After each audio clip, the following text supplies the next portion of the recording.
विलिनीकरणाबाबत काही भाष्य करावं असं मला वाटत नाही। सुनेत्रा वहिनींना आम्ही 4-5 जण जाऊन भेटलो। काहीही अडचण असेल तर आम्हाला सांगा। सुनेत्रा पवार असू देत किंवा पार्थ पवार यांच्यासाठी अडथळे निर्माण करण्याची आमची इच्छा नाहीये।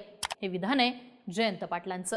सुनेत्रा पवारांच्या पाठीशी आपण आहोत असं जाहीरपणे जयंत पाटलांनी सांगितले। एकीकडे विलिनीकरणाच्या चर्चेला ब्रेक लागल्याच्या बातम्या, दुसरीकडे रोहित पवारांनी सुरूच ठेवलेले आरोप आणि त्यातच जयंत पाटलांचं आलेलं हे विधान।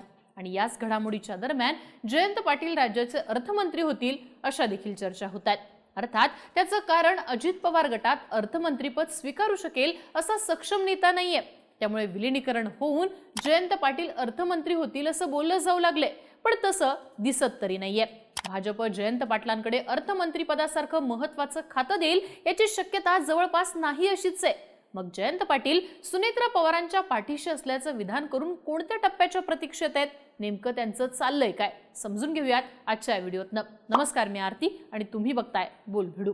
जयंत पाटील हे राष्ट्रवादी एकसंध असताना राष्ट्रवादीचे प्रदेशाध्यक्ष होते। अजित पवारांनी अनेक वेळा प्रदेशाध्यक्ष होण्याची आपली इच्छा जाहीरपणे बोलून दाखवली होती, पण अजितदादांना प्रदेशाध्यक्ष करण्याचा निर्णय काही झालाच नाही। जेव्हा अजितदादांनी राष्ट्रवादीतनं बंड केलं तेव्हा आपल्या पहिल्याच भाषणात त्यांनी जयंत पाटलांवर सुद्धा निशाणा ठेवला होता। किती दिवस प्रदेशाध्यक्ष म्हणून राहणार असा थेट प्रश्न त्यांनी उपस्थित केला होता।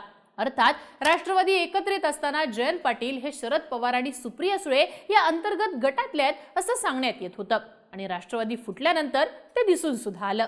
त्यानंतर मात्र जयंत पाटील हे अजित पवारांकडे जातील किंवा ते भाजपमध्ये जातील अशा चर्चा वारंवार होत राहिल्या। सांगलीच्या स्थानिक राजकारणात सुद्धा आपण कधीही मंत्री होऊ शकतो म्हणून जयंत पाटील अधिकाऱ्यांना दबावात घेतात असे आरोप गोपीचंद पडळकर करत राहिले। जलसंपदा मंत्रीपद हे खातं फडणवीसांनी आपल्याकडे ठेवले ते जयंत पाटलांना देण्यासाठीच ठेवलंय अशी सुद्धा चर्चा या काळात सातत्याने होत राहिली। जयंत पाटलांना घेऊन अजित पवार अमित शहांना भेटल्याची बातमी सुद्धा फुटीनंतरच्या शहांच्या पहिल्या पुणे दौऱ्यात आली होती। अर्थात या झाल्या सगळ्या चर्चा, पण जयंत पाटलांनी आपली भूमिका मात्र शेवटपर्यंत सोडलेली नाहीये।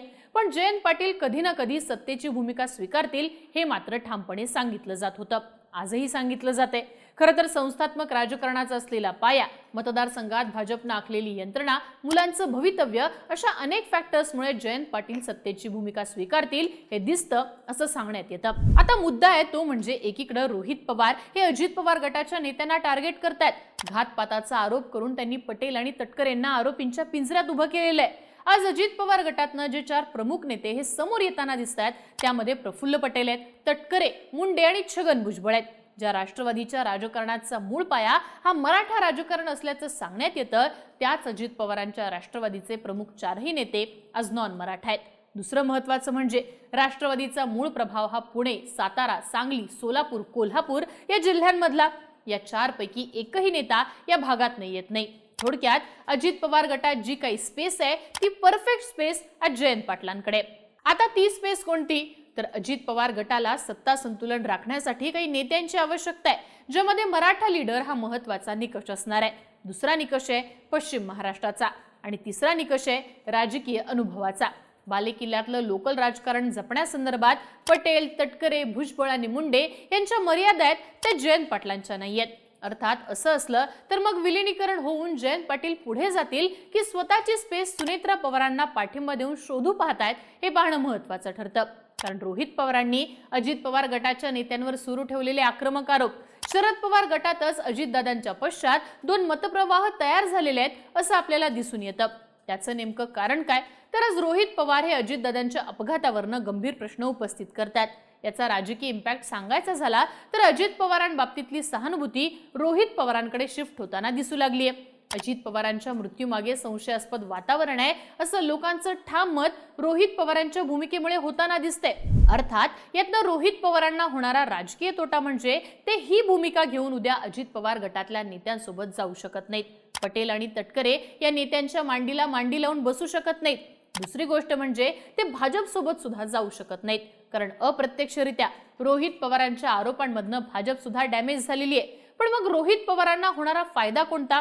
तर रोहित पवार हे तरुण राजकारणी आहेत, राजकारणाची मोठी स्पेस त्यांच्या समोर आहे। दुसरीकडे विरोधाची मोठी स्पेस रोहित पवारांना दिसते आणि अजून 5 ते 10 वर्ष विरोधात राहूनच ते आपलं राजकीय करिअर मोठं करू शकतात।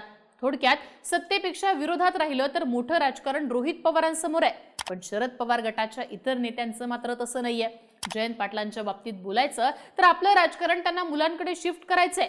14 नंतर आजपर्यंत म्हणजे 12 वर्षात त्यांच्याकडे फक्त 2 ते 2.5 वर्ष महाविकास आघाडीच्या काळातली सत्ता मिळाली आहे. राजकीय भवितव्य आणि पुढचे निर्णय म्हणून जयंत पाटील अजून 4 ते 5 वर्ष विरोधात काढू शकत नाहीत. बरं, एकटे जयंत पाटीलच या भूमिकेत आहेत का? तर नाही. साखर कारखान्यामुळे सत्तेची गरज अभिजित पाटलांना आहे. चौकशीच्या फेऱ्या आणि संस्थात्मक राजकारणामुळे मोहिते पाटलांना सत्तेची गरज आहे. त्याचसोबत शरद पवार गटाच्या जवळपास प्रत्येक खासदाराला सत्तेची गरज आहे. त्याशिवाय ते पुढची निवडणूक लढवू शकत नाहीत, असं एकंदरीत चित्र ग्राउंडवरती दिसतंय. थोडक्यात विलिनीकरण हा जर तरचा प्रश्न झाला असला तरी सत्तेसोबत जायचं असं म्हणणारा एक गट शरद पवारांच्या राष्ट्रवादीत आहे, तर विरोधात राहून राष्ट्रवादी सहित काँग्रेसची स्पेस घेऊन दीर्घकालीन राजकारण करू म्हणणाऱ्यांचा दुसरा गट राष्ट्रवादीत असल्याचं दिसतंय. त्यातल्या एका गटाचं नेतृत्व जयंत पाटील करतायत तर दुसऱ्या गटाचं नेतृत्व रोहित पवार करतायत, असं सध्या तरी आपल्याला दिसून येतं. पण मग जयंत पाटील आपल्या निवडक आमदारांना घेऊन सुनेत्रा पवार यांच्यासोबत जाण्याचा निर्णय घेऊ शकतात का? तर असं चित्र सध्या तरी दिसतंय. कदाचित विलिनीकरण होत नसेल तर शरद पवारांच्या नेतृत्वातच हे डावपेच आखले जातील, कारण जयंत पाटलांसहित शरद पवारांच्या राष्ट्रवादीचा एक मोठा गट सुनेत्रा पवार यांच्यासोबत गेला तर सुनेत्रा पवारांचं राजकारण वरचढ ठरतं. प्रफुल्ल पटेल, सुनील तटकरे, छगन भुजबळ, धनंजय मुंडे यांच्या राजकारणाला अंकुश लावता येतो. तर दुसरीकडे शरद पवारांनी भूमिका बदलली नाही, रोहित पवार विरोधात राहिले तर शरद पवार गटाची स्पेस रोहित पवारांना मिळते, ज्यातनं दीर्घकालीन राजकीय विरोधाची जागा पवार घेऊ शकतात. भाजपला अशा वेळी जयंत पाटलांचा विरोध करता येत नाही, हे सुद्धा महत्त्वाचं ठरू शकतं. थोडक्यात सध्या तरी जे काही घडतंय, जे विधानं येत आहेत, त्यामागे शरद पवारांचीच पुढची आखणी चालू आहे असं दिसतंय. तुम्हाला काय वाटतं? शरद पवारांची राष्ट्रवादी नेमका काय निर्णय घेईल? खरंच शरद पवारांच्या राष्ट्रवादीमध्ये असे 2 गट पडलेले आहेत का? भविष्य काळात सत्तेसोबत की सत्तेशिवाय नेमकं शरद पवारांच्या राष्ट्रवादीचं राजकारण कसं असू शकतं? याबद्दलची तुमची मत आणि प्रतिक्रिया आम्हाला कमेंट बॉक्समध्ये लिहून कळवा. आणि अशाच राजकीय घडामोडी विस्ताराने पाहण्यासाठी बोलबिडूच्या YouTube चॅनलला नक्की सबस्क्राईब करा.